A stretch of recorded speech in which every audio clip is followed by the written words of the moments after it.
a mão direita de Deus.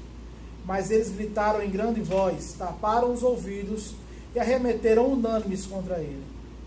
E expulsando-o da cidade, o apedrejavam.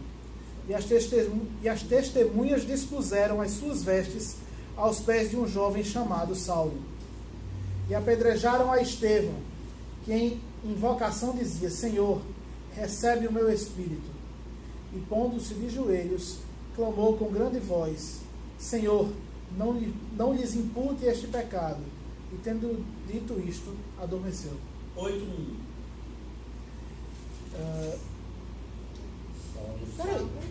E também Saulo consentiu na morte dele. 2. E fez-se naquele dia uma grande perseguição contra a igreja que estava em Jerusalém. E todos foram dispersos pelas terras da Judéia e de Samaria, exceto os apóstolos. Preste atenção, irmãos. Primeiro, você vai pregar a palavra, não leia a Bíblia como capítulo 1, seguindo a lógica dos capítulos. O capítulo está aí para ajudar, mas o capítulo foi colocado na Bíblia no século XIII e os versículos do século XVI. Isso significa que você não pode ler a Bíblia procurando a ideia do texto por capítulo. O capítulo vai até o 8, mas um pouquinho aí. A narrativa continua até aí. Então, se você não prestar atenção, eu costumo dizer o seguinte: vai pregar no. Não quero me confundir. Você deu um nó.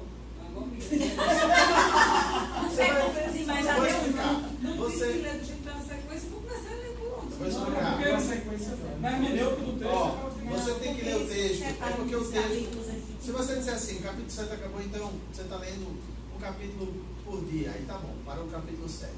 Mas você tem que entender que os capítulos não foram colocados pelos escritores originais. A ideia, o texto continua, você precisa ir até o 8, verso 2. Certo? Então, assim, você, quando eu digo não ler a Bíblia com capítulos e versículos, é você tentar ir até onde a narrativa continua, porque isso é uma forma didática de organizar. Aí faz de conta que eu estou pregando aqui domingo à noite. Você vai agora para o capítulo 11. Capítulo 11, eu estou usando dois textos. Versículos 19 a 21. Lê para nós, varão.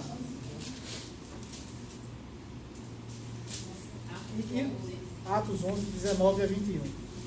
E os que foram dispersos pela perseguição que sucedeu por causa de Estevão, caminharam até a Fenícia, Chipre e Antioquia, não anunciando a ninguém a palavra, senão somente aos judeus. E havia entre eles alguns varões de Chipre e de Cirene, os quais, entrando em Antioquia, falaram aos gregos, anunciando o Senhor Jesus. 21. E a mão do Senhor era com eles, e o grande número creu e se converteu ao Senhor. Pronto. Vamos dizer, esse sermão eu peguei no meu primeiro ano de seminário, estava a igreja cheia em 2003, 16 anos, né? Eu estava lá, aí a gente conversando, falando com os irmãos, eu falei sobre os propósitos de Deus. Então eu vou tentar, vocês vão analisar o sermão, tá? Tem uma diferença sutil aí do sermão expositivo. Esse é o textual. Aí eu vou lá para o versículo 55 e digo, estou pregando sobre os propósitos de Deus. Versículo 57 e 58, capítulo 7, 57 e 58. Então, taparam os ouvidos e aos berros, isso aqui é a versão King James, atiraram-se todos contra ele, e arrastando para fora da cidade o apedrejaram. Em primeiro lugar, irmãos, os propósitos de Deus são inexplicáveis. Estevão é a figura de maior destaque de espiritualidade depois de Jesus em Atos dos Apóstolos. Se tem um nome que sobressai em ética cristã a ponto de Lucas dizer que seu rosto resplandecia como de anjo, era Estevão. Quando na instituição dos diáconos, no capítulo 6, procurou homens cheios do Espírito, Estevão aparece lá. E John Stott chega mais à frente a dizer que quando Estevão é apedrejado, ele diz, Senhor, não lhes imputes esse pecado. Estevão, tão cheio da graça, repete a mesma lógica que Jesus na cruz. Senhor, perdoa-lhes porque não sabem o que fazem. Estamos falando de um homem piedoso, mas esse homem é apedrejado. Como entender isso? Em primeiro lugar, eu quero dizer para você nessa noite que os propósitos de Deus são inexplicáveis. Mas há uma segunda verdade que esse texto me ensina, que os propósitos de Deus, além de serem inexplicáveis, algumas vezes são muito duros. Estevão, no versículo 58 e 59, é apedrejado, como você pode acompanhar aí, versículo 59, enquanto apedrejavam, Estevão declarava em oração, Senhor, recebe meu espírito, caiu de joelhos e disse em alta voz: não lhes impute esse pecado, e tendo dito isto, adormeceu. Meus irmãos, a piedade dele não o isentou de se apedrejar. Eu conheço famílias que perderam filhos pequenos. Eu conheço uma outra família cujo bebê nasceu com me perdoe, eu não sou da área, eu acho que foi só um ventrículo. Vai ter que fazer uma cirurgia. Eu acho que o termo é esse. Às vezes eu fazer isso. Uma irmã, Andréia, cujo pastor era pastor na Igreja Batista Liberdade, eu lembro quando ela me disse que eu fui professor dela há 3 anos, ela me contou a história da cura do seu esposo. E o câncer voltou. Pastor. Cura do câncer. Não apenas os propósitos de Deus algumas vezes são inexplicáveis, mas são algumas vezes duros. Mas a outra lição que esse texto me ensina está nos versículos, no capítulo 11, versículos 18 a 21. Lá para o capítulo 11, como nós lemos, nós observamos que diz, Lucas é quem escreve Atos, ele diz: então os que haviam sido dispersos da perseguição se espalharam até a Fenícia, Chipre e Antioquia. Alguns deles chegaram a Cirene.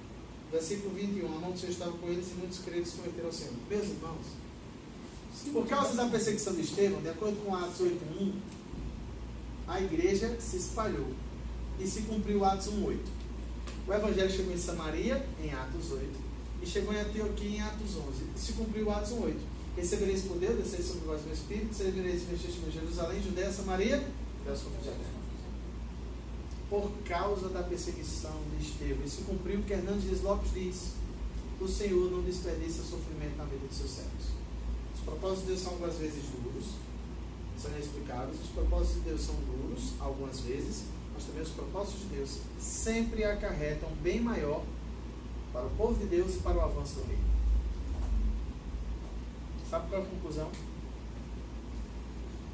Apesar do presente ser difícil, Deus sempre utiliza catástrofes e situações que ultrapassam o entendimento humano com vistas a um bem maior. Sabe que atitude eu quero sugerir? Confie no propósito de Deus, ainda que você não entenda. Submeta-se ao seu escrutínio e à sua vontade. Eu pergunto, foi bíblico o que eu preguei? Eu falei alguma heresia do texto, mas tem uma diferença sutil com Romanos. Sabe qual é? Tente adivinhar aí, menino. Qual é a diferença? Não foi o texto que deu as visões? Acho que o Não texto deu não diretamente. falou o que você falou. O que o senhor falou não estava, pelo menos, explícito no texto que o senhor explicou. Não estava explícito. Eu pergunto, era a intenção de Lucas falar? Não, não era a intenção do O escritor. senhor forçou uma interpretação ao texto, como se eu tivesse... Mas eu pergunto, não foi razoável? Razoável. Hernandes Dias Lopes faz algumas vezes isso. Faz. Agora, justamente, é como o senhor Sim, falou. o sermão está aqui, para vocês verem. Alguém fazendo exercício.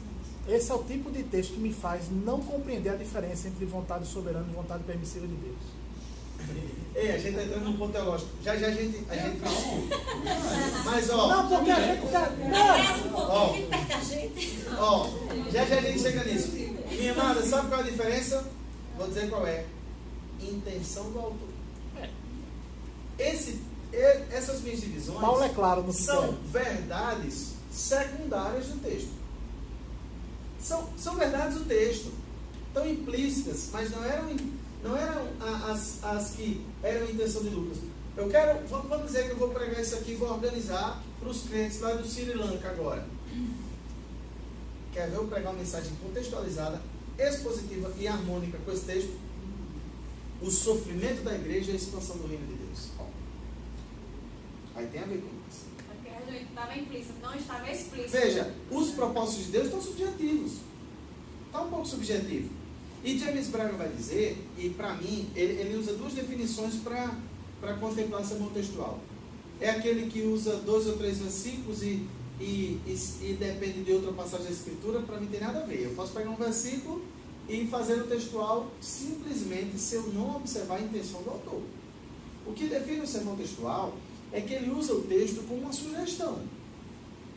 Ei, o que eu estou dizendo, eu vou dizer para vocês, eu julgo bíblico. Eu preguei esse sermão na minha igreja, esse é um dos propósitos de Deus. Preguei mesmo, curiosamente eu preguei, quando terminei o sermão que eu fui para a porta apertar a mão dos irmãos, eu recebi a ligação que meu avô morreu. No dia. É engraçado, Deus me preparou pregando. E ó, estava bem. Minha mãe ligou para mim chorando. E na hora, aí quando eu disse para os irmãos, quando estava saindo, os irmãos ficaram assustados.